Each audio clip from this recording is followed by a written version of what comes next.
Olá pessoal, mais uma sexta-feira, mais um vídeo de educação aqui no YouTube do Diário. Eu sou Ana Maria Nascimento, setorista de educação do jornal, e hoje a gente está recebendo a idealizadora e cofundadora do Elo Criativo, Beth Fraga.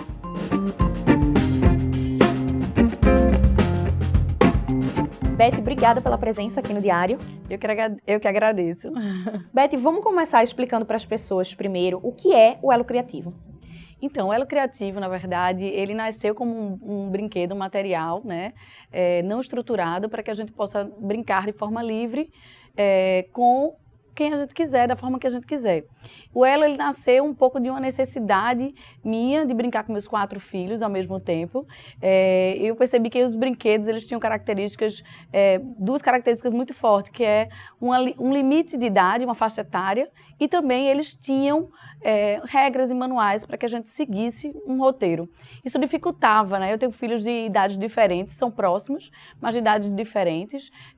Na época, a mais nova tinha 2 anos, aí tinha Maria, né? Depois tinha Miguel com 4 anos, Estela com 6 e Luna com 9. Então era difícil encontrar um brinquedo que a gente conseguisse brincar junto. Então eu comecei a pesquisar os brinquedos de madeira e comecei a perceber que não existia o que eu queria. Então, junto com Mariela, minha sócia, a gente começou a construir peças de tamanhos diferentes na minha casa, como um laboratório mesmo, até chegarmos na ideia do Elo Criativo.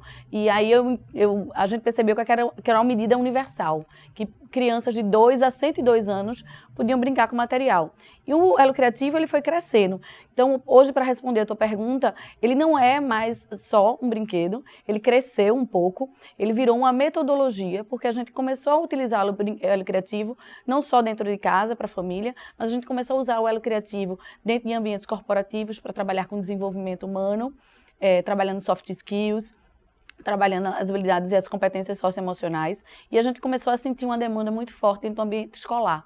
As escolas começaram a nos demandar a presença do Elo Criativo, e aí a gente começou a estudar bastante esse universo da educação e percebemos que o Elo Criativo é uma excelente ferramenta de transformação desse novo modelo de educação focado assim, nesse novo estudante, com essa nova realidade que a gente vive, né? E aí, nesse ambiente familiar, uma coisa que eu acho muito interessante é a coisa dessa conexão de pais com filhos, isso, né? Propicia isso. Queria que tu falasse um pouquinho dessa importância de os pais brincarem com seus filhos. Isso. Tudo que uma criança precisa é de atenção. E se a gente dá essa atenção na hora do brincar, ela vira uma grande e imensa fonte de aprendizado. E é um aprendizado muito mais do que cognitivo, é um aprendizado emocional. A criança, ela se sente prestigiada, a autoestima cresce, a gente consegue materializar o que a gente está sentindo através do brincar, a gente consegue representar as nossas emoções na sua mais bruta forma, né, com um brinquedo. Então, ele é uma grande fonte de socialização também. A gente consegue brincar com os outros, agregar, chamar pessoas, construir junto. E essa conexão que a gente estabelece com os filhos na hora do brincar, ela é de extrema importância para o equilíbrio emocional, sabe, da criança. Então, isso eu percebo dentro de casa, né, com meus filhos, o como é importante para eles esse momento de estar juntos. E, assim, o brinquedo, ele é um mero instrumento, né, uma ferramenta, mas é muito interessante que o pai goste de brincar, que sinta prazer em brincar. E é engraçado porque tem muitos brinquedos que a gente brinca mais pelo prazer que a gente entende que a gente proporciona para os filhos, mas que a gente, na verdade, deve trazer para dentro de casa brinquedos que a gente se conecte, que faça diferença, que a gente sinta prazer. E nessa história vira uma fonte de aprendizado também para o pai. Porque quando a gente encontra um brinquedo que faz sentido, que a gente curte brincar, que a gente faz daquilo ali uma coisa verdadeira, sem ser assim pela obrigação, é muito legal, porque a gente trabalha a gente mesmo, né?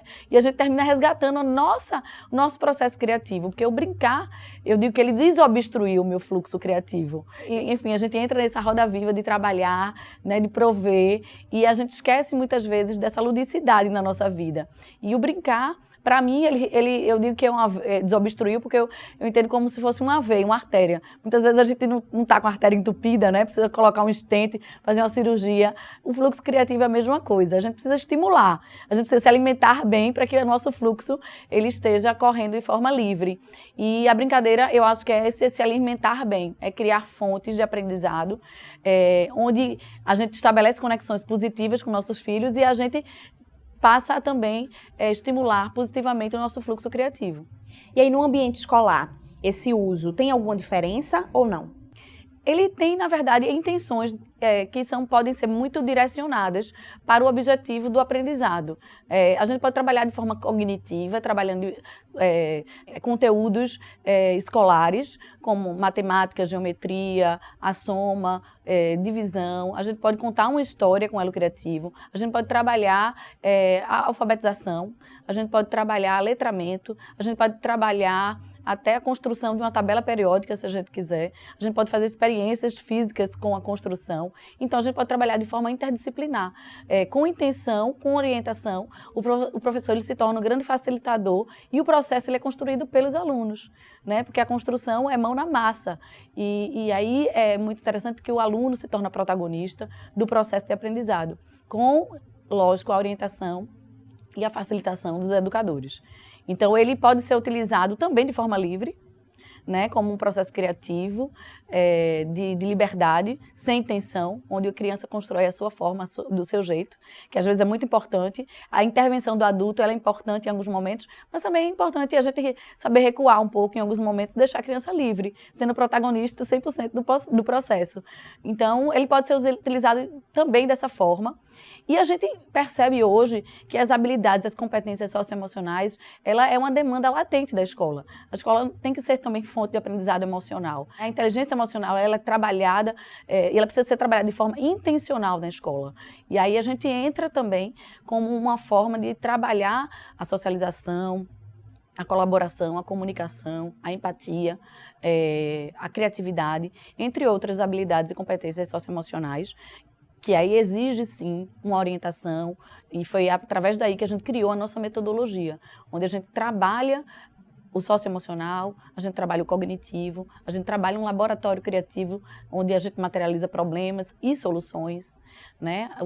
A gente identifica esses problemas dentro da escola ou dentro da comunidade, a gente materializa o problema e a gente constrói através de uma metodologia de mão na massa mesmo, um maker, de design thinking, a gente consegue construir as soluções, né, que a gente idealizou. Então a gente criou, na verdade, um programa de transformação, de impacto positivo nas escolas, com a nossa metodologia, que envolve uma trilha de ações que é desde da formação de facilitadores da nossa metodologia até trabalhar as vivências socioemocionais, o laboratório criativo, as conexões interdisciplinares, né, que a gente pode fazer com o elo criativo e também os eventos. A gente faz também workshops com os pais, de conexão pais e filhos, né, oficinas. A gente consegue trabalhar eventos com a escola para que haja a integração da família, da escola e do aluno, na sua totalidade. E o elo, não é à toa que se chama elo, né? É exatamente para conectar pessoas. A gente nasceu para me conectar com meus filhos e hoje a gente entende que essa é a grande missão do elo, conectar pessoas, fortalecer as relações humanas. E aí um pai, professor, gestor de uma escola que estiver assistindo ao vídeo e estiver interessado no elo criativo, quais são as formas de ele encontrar vocês?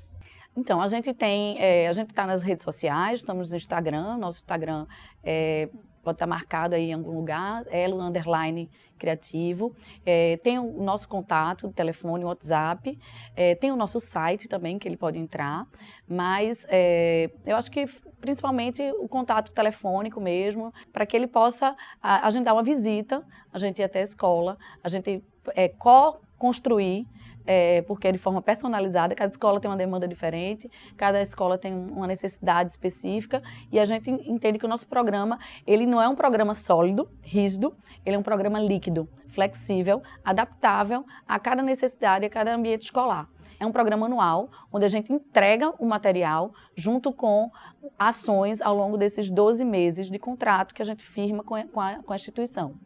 E aí a gente faz ações, que essas ações podem ser diferentes em função da necessidade de cada escola. Mas com essa metodologia e essa trilha que a gente já criou para alcançar esses pontos que a gente acabou de conversar. E no meio corporativo, tem alguma diferença, Beth?